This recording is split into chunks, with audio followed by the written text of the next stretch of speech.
ఓం నమో నారాయణాయ నమశివాయ. మహాభారతంలో వనపర్వంలో వచ్చేసి ఉపపర్వం ఏది మాట్లాడుకుంటుంటే మార్కండేయ సమస్య పర్వం అని చెప్పేసి నేను దాన్ని కంటిన్యూషన్. పతివ్రత మాటలు కౌసుగునికి ఎంతో ఆశ్చర్యం కలిగించాయి. తాను చాలా తప్పు చేసినట్లుగా భావించి మిథిల నగరానికి బయలుదేరాడు. మిథిల చేరి ధర్మవ్యాధుని గురించి వాగపు చేశాడు. ధర్మవ్యాధుడు ఎవరు ఇక్కడ ఏంటని చెప్పేసి అడుగుతున్నాడు. కౌశికుడు ధర్మవ్యాధుని దగ్గరకు వెళ్ళాడు. అతడు మాంసం అమ్ముతున్నాడు. ఇతను ఏమనుకున్నాడు, కౌశికుడు ధర్మవ్యాధుడిని గొప్పవాడి గురించి అంతా చెప్తున్నారు, అమ్మో ఎంత పండితుడు ఏంటని అనుకున్నాడు. ధర్మవ్యాధుడు ఏం చేస్తున్నాడు, అతను మాంసం అమ్ముతున్నాడు. ఆ కొట్టుకు దూరంగా నిలబడ్డాడు కౌశికుడు. ధర్మవ్యాధుడు కౌశికుని చూసి, మహాత్మా, నేను ధర్మవ్యాధుడిను, నేను ఏం చేయాలో ఆజ్ఞాపించండి, మిమ్ము ఆ పతివ్రత పంపినట్లు నాకు తెలుసు అని చెప్పేసి అన్నాడు. ఆ మాటలు కౌశికునికి రెండవ అద్భుతంగా అనిపించాయి. ధర్మవ్యాధుడి గురించేమో అంత గొప్పగా చెప్పారు, తీరా ఎక్కడికి వస్తేనేమో ఈ ధర్మవ్యాధుడు వచ్చేసేనేమో ఇలా ఉన్నాడు అంటే ఏంటన్నట్టు అసలు ఇది అని అనుకుంటే, అయ్యా మీరు మహాత్ములు నాకు తెలుసు, మిమ్మల్ని వచ్చేసి ఆ పతివ్రత పంపారు కదా చెప్పండి అయ్యా అన్నాడు. ఈయనకెట్ట తెలుసు అని చెప్పేసి అర్థం కాల. ఇంతలో ధర్మవ్యాధుడు కౌశికుని తన ఇంటికి తీసుకుని వెళ్ళి కౌశికునికి సకల ఉపచారాలు కూడా చేసి కూర్చొని పెట్టాడు, అంటే గౌరవ మర్యాద. అప్పుడు కౌశికుడు, నీవి హింస చేయటం ఏమీ బాగాలేదు అని అన్నాడు. అప్పుడు ధర్మవ్యాధుడు, ఇది మా కులవృత్తి, నా ధర్మం నేను నిర్వర్తిస్తున్నాను, కోపించకండి. మా రాజు జనక మహారాజు చాలా ధార్మికుడు, ధర్మం తప్పితే కనికరించడు, నేను ప్రాణహింస చెయ్యను, మా జనకుని రాజ్యంలో ఎవరినో ధర్మం తప్పరాదు అన్నాడు. నేనేమి చంపను, నా డ్యూటీ నేను చేస్తున్నా అంటాడు. మరి మాంసం అమ్ముతున్నాడంటే చూద్దాం నెక్స్ట్ ఎలాను. ధర్మానికి శిష్టాచారం కుదురు. శిష్టాచారంలో యజ్ఞం, దానం, తపస్సు, వేదాధ్యయనం, సత్యం అనే 5 పవిత్రంగా ఉంటాయి.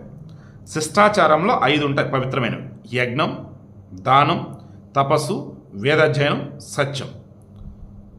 వేదసారం సత్యం, సత్యచారం ధమం, ఇంద్రియ సంయమానికి సారం త్యాగం. ఈ త్యాగం శిష్టాచారంలో సర్వదా ఉంటుంది.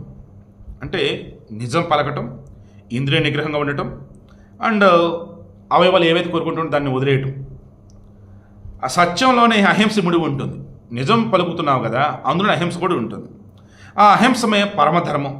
ఇలా ఎన్నో ధర్మాలు చెప్పి ధర్మవ్యాధుడు కౌశికునికి హింసాహింసల తారతమ్యం చెప్పున్నాడు. ధర్మ సూక్ష్మం అంటే ఏమిటో చెప్పాడు. పరబ్రహ్మ ప్రాప్తికి ఉపాయం చెప్పాడు. అంతేకాదు సత్సాంగత్యం గురించి, ఆధ్యాత్మ విద్యను గురించి, పంచభూతాలు, ఇంద్రియాలు, త్రిగుణాల గురించి పుష్కలంగా చెప్పాడు. ఈ విషయాలన్నీ కూడా తనకు మాతాపితృ సేవలను లభించాయని చెప్పి ధర్మవ్యాధుడు తన పితరులను కౌశికునికి చూపించాడు. వారు కుమారుని సేవలను ఎంతో ప్రశంసించారు. అయ్యా, నేను మా అమ్మా నాన్నకి సేవ చేయడం ద్వారానే ఇవన్నీ పొందాను అంటున్నాడు. ఓ పనికి మాలినటువంటి వాడు మొన్న మధ్య చూసా, వాడు ఒక మతానికి చెందినటువంటి వాడు అంటాడు, నా దేవుడే నాకు సర్వస్వం, నా దేవుడే నాకు గొప్ప అంటాడు. అరే మిమ్మరా సంబంధంలా, మేము నాన్నరా సంబంధంలా, నాకు నా దేవుడే. ఏం బతుకులరా మీ బతుకులు, ఎందుకురా బతుకు? అమ్మ నాన్న తర్వాత ఎవరైనా నేర్చుకొని చావంటారు ఎదవల్ల. సరే, ఆ తర్వాత ధర్మవ్యాధుడు తన మాతాపితృ సేవల వలనే తనకు ఇంతటి ఆత్మజ్ఞానం కలిగిందని చెప్పాడు. అంతేకాదు తన పూర్వ వృత్తాంతాన్ని కూడా వివరించి, కౌశికుడు మాతాపితృలను అంటే అమ్మా నాన్నలను సేవింపకుండా వేదాధ్యయనం మాత్రం చేయుచున్నాడనియు, అది లేని కొరతయే దీనికి అంతటి కారణమని తెలిపి కౌశికుని స్వగృహానికి వెళ్ళి మాతాపితృ సేవ చేయమని ఉపదేశించాడు ధర్మవ్యాధుడు. అంటే అమ్మా నాన్నకి సేవ చేయకుండా కౌశికుడైన వాడు వేదాధ్యయనం చేస్తూ ఉన్నాడు. అలా కాదురా బాబు, వెళ్ళి నువ్వు అమ్మ నాన్న సేవ చేయి, ఆ తర్వాత నీ వేదాధ్యయనం అని చెప్పేసి అన్నాడు. ఇక కౌశికుడు తన ఇంటికి వెళ్ళి గురుతులుడైనటువంటి ధర్మవ్యాధునికి ముందు ప్రదక్షిణ చేసి నమస్కారం చేసి ఇక ఆయన ఇంటికి వెళ్ళి మాతాపితృ సేవ చేసి వారి ప్రశంసలను అందుకున్నాడు. అమ్మా నాన్న సేవ ఎవడైతే చేస్తాడో వాడే పుణ్యాత్ముడు, ధర్మాత్ముడు, గొప్పవాడు అవుతాడు. అమ్మ దైవం, నాన్న దైవం, గురువు దైవం, వీళ్ళ తర్వాత దేవుడు.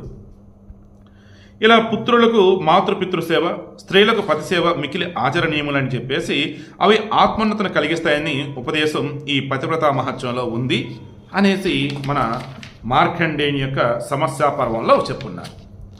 రేపు ద్రౌపది సత్యభామ సంవాద పర్వం 13వ ఉపాధ్యాయం గురించి క్లుప్తంగా మాట్లాడుకుందాం.